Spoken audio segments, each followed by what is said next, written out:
Hello and welcome to another video, this time from my back porch. It's a windy day, it's a sunny day. I've got some diffusion overhead. It's probably going to fall down and hit me in the middle of this video. I'll leave that in if that does happen. So something to look forward to.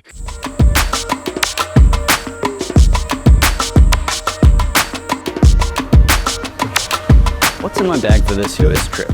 Besides my Nikon ZF, of course. If it's not obvious from my extremely spotty upload cadence, I'm a day job having loser, spending a significant amount of time I'm not doom scrolling making content for a startup. Now, I don't really shout it from the rooftops, but the theme of my channel has always kind of been about moving from being an advertising, creative, copywriter sort of guy to being someone who does photo and video full time. As tough a job as that has been making that transition, it's also been somewhat convenient in that it excuses me when I make beginner mistakes. You know, like even though I have grey hairs, I'm like a child with a beard. So currently being a content creator at a startup is the most mortgage-friendly way I've found to do photo and video full time. And plus, sometimes it affords me some interesting trips, like heading to the US for 2 weeks to shoot content during the tech weeks. I don't know if I really need to elaborate too much on that, but basically, it's not that interesting. Think of it as a series of excuses to drink and pitch between startup companies. But what I was going to need to do was attend a large number of events dotted all over San Francisco and Los Angeles in the metro CBD areas.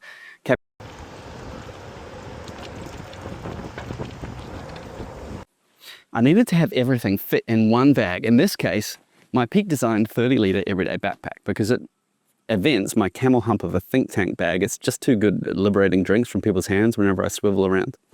The one bag thing also has a purpose, because especially in a place like San Francisco, very often the cheapest and fastest way to get around is on a rental scooter or a bicycle, as waiting for an Uber or Waymo took way too much time if I needed to cross the city quickly. So I needed to have my hands free when traveling and not have additional bags carrying stands and that sort of thing. I also needed to keep the total equipment under $10,000, including my laptop, as that was the insurance figure my work quoted for. That meant leaving the Sony A1 at home, as I wasn't keen to let half of that figure to be taken up by just one camera body. So that meant building a Nikon ZF rig that was compact, but ready for anything. First up, the Nikon ZF body. It is a better low-light camera than the A1. And I'm going to be doing low-light events. They're always low-light. And when people see this camera, they smile because it has nice retro looks. It's a great camera, and I love it. Also, a half cage. Because it's a Nikon ZF, it has dials on the top. I don't want a piece of metal coming over here, but I still wanted the ability to hold a mic and a light at the same time. So hot shoe, cold shoe, or say a flash. I had to hunt around a bit for a non-ugly cage that added a cold shoe. I always prefer a half cage, and also I need to be able to have the muscle memory of hunting settings while having my eye still on the EVF. I found this one on AliExpress. It's a Yanzuo. I don't think it looks too bad. Plus it has the grip if you want it. And then also, usually, I have the 50mm 1.8S. And what else can you say about it? I normally prefer a 40mm or a 28 for EDC, but people just look great coming out of this lens. It's my favorite focal length. I also use the Nikon 14-30 f4S. It's small and light, it's super sharp and super wide. It's not my favorite lens, but it's my favorite solution on this system for the wide angle question. Yes, I know there's a 14-24 f2.8, but I find myself shooting at 30 a lot more sometimes because it's a more regular focal length, and the expense and weight of it would just make me not carry it anywhere. I also use the 24-70 f4S. The 24-120 didn't exist when I first got my Nikon Z6. I still love the sharp, consistent look of this lens, and when I don't know what's coming, this is what I pack. Yes, I could do something faster now, but that's a bridge I need to cross soon. I also packed the 40mm f2. It's small enough to just bring along as a walk-around lens, plus I got this neat-looking square hood, which helps me not need a lens cap, and it looks really cool, and gives me that hipster vibe.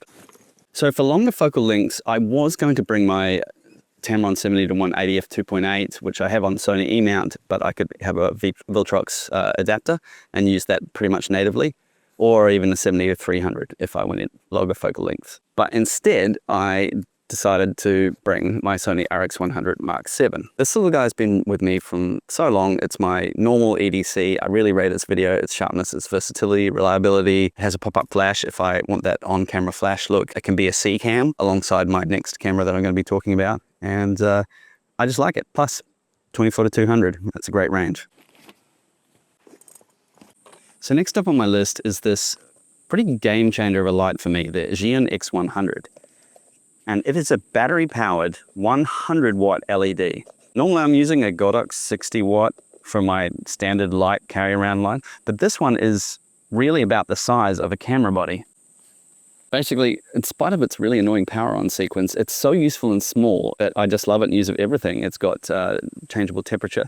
And the problem is it's got an unremovable battery, so it has to go on my carry-on. Next, I also use this Neewer RGB Mini LED. This is mainly used as an on-camera light. It's got some diffusion, can be used as a hair light and a pinch as well. It also does effects. I didn't really use those on the trip, but it's small and it comes. So this is the lightest tripod I own. It's a screw type, not a lever type. I weighed it recently and it weighs only a few grams more than a carbon fiber version of the same thing. So as much as I wanted to replace it, I just have stuck with it. Don't really like all of these screw attachments. I think it's just far quicker to use levers. It has a ball head. It has the ability to have a pan function, although you have to use the camera body, but it's quite smooth, but it is quite sturdy and decent, I guess. It's by Zomei. I got it for very cheap. I've stuck with it. I didn't want to carry a really heavy video tripod on the side of my bag. So this has also been a bit of a game changer, a collapsible light stand. I highly recommend anyone who is doing like on the fly interview type content to get one of these to hold your lights. Firstly, it telescopes extremely high, can probably go higher than the light stands that are holding up my rigging around me now. It has a phone holder as well as the ability to just plug into lights at the bottom and a swivel ball head at the top as well that you can unscrew or put sideways. Check out the size of that compared to a regular light stand. These things have about the same level of sturdiness and the same level of height ability. This is what I'm carrying every time. Next, the Osmo Pocket 3. I didn't want to bring a whole gimbal setup. If I need a walking shot or a smooth movement, I'll just bring the Osmo Pocket 3. Plus it can be the B cam for interviews and the like. I'm filming with it now, so I can't show you, but you know what an Osmo Pocket 3 looks like. It's great. The only drawback is that the footage quality and colors are pretty far from the Nikon, which is maybe an obvious thing to say, but it does cause me some setbacks in editing. I'm not sure what the best way to get past this is. I guess I just don't love D-Log. If anyone's got a solution or a great LUT that can match with a Nikon, let me know. Next up is my Godox TT685N flash.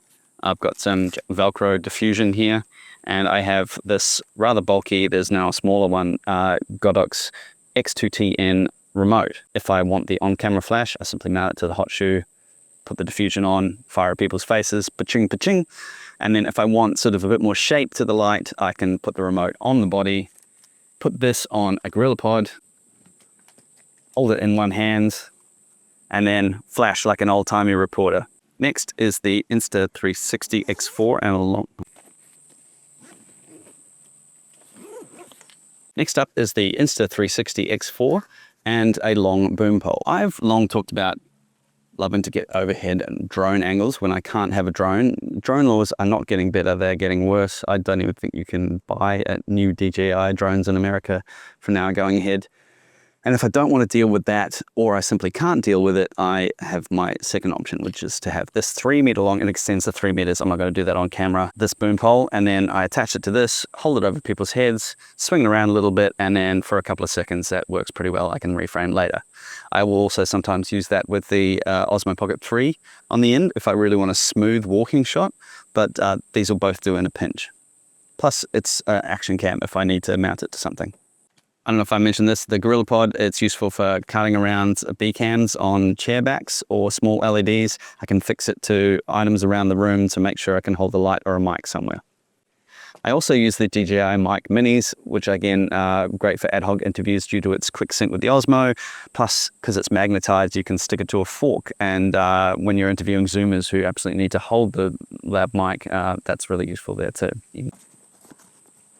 Next, filters. It's bright and sunny LA. I have an array of filters for my, I don't know why I don't need all of these. I just keep ones for the lens that the lenses that I have on me, but you're gonna need some ND. You might even need some diffusion just to soften up those harsh lights sometimes. So keep those in a filter pouch.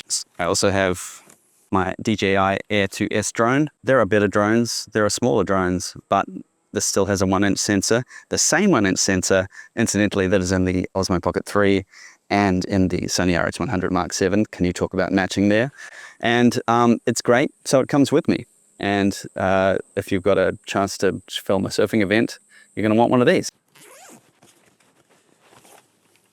Next up, I have my MacBook Air 3, M3. It's not really the device I'd recommend for this sort of job. It kind of does get bogged down a little bit, especially if you're doing After Effects, say you're doing roto brush, but it's what I got issued. And I guess it is at least slim and light, unlike my MacBook Pro M1 Max. I am a big fan of the Dan Mace method of, because this is a 500 gigabyte drive, I also keep everything in a pouch with drives, mouse, power cables, charging cables, headphones for audio, and that sort of thing.